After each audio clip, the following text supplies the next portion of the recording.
আসসালামু আলাইকুম। বিসমিল্লাহির রহমানির রহিম। প্রিয় মা ও বোনেরা, উমারের আলো চ্যানেলটিতে আপনাদের সবাইকে স্বাগতম। আশা করি সবাই সুস্থ ও ভালো আছেন। আমাদের ভিডিওটি যারা দেখেন এবং সাবস্ক্রাইব করেন, আল্লাহ পাক তাদের সবার উপরে রহমত বর্ষিত করুক।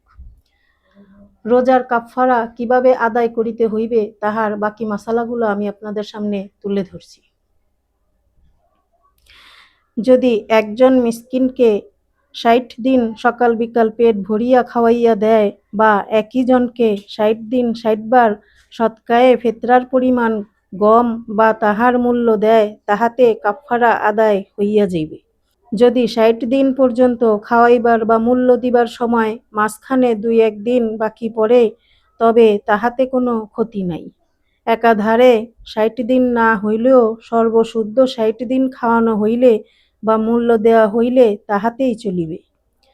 ৬০ দিনের আটা বা গম অথবা তাহার মূল্য হিসাব করিয়া একই দিন একজন মিসকিনকে দেয়া জায়েজ নাই।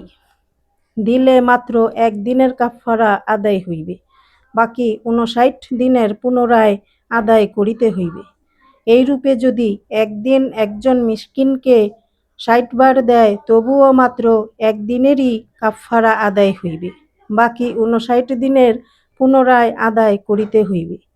মোট কথা এই যে, একদিন একজন গরিবকে একটি রোজার বিনিময় হইতে অধিক দিলে তাহার হিসাব ধরা যাইবে না, মাত্র একদিনেরই ধরা যাইবে। কোনো মিসকিনকে সৎকায়ে ফেতরার পরিমাণের কম দিলে কাফফারা আদায় হইবে না। যদি একই রমজানের ২ বা ৩টি রোজা ভাঙিয়া থাকে, তবে একটি কাফফারাই ওয়াজিব হইবে, কিন্তু যে কয়টি রোজা ভাঙিয়াছে সে কয়টির কাজা করিতে হইবে। যদি ২ রমজানের ২টি রোজা ভাঙিয়া থাকে, তবে একটি কাফফারা যথেষ্ট হইবে না, ২টি কাফফারা আদায় করিতে হইবে। প্রিয় মা ও বোনেরা, রোজার কাফফারা কিভাবে আদায় করিতে হইবে তাহার সম্পূর্ণ মাসালাটি আমরা আজকে জানলাম। ইনশাআল্লাহ আগামী পর্বে অন্য কোনো মাসালা আমরা জানব।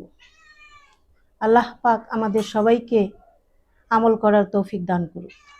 আল্লাহ পাক আমাদের সবাইকে আল্লাহর হুকুম নবীর তরিকায় চলার তৌফিক দান করুক। আমিন।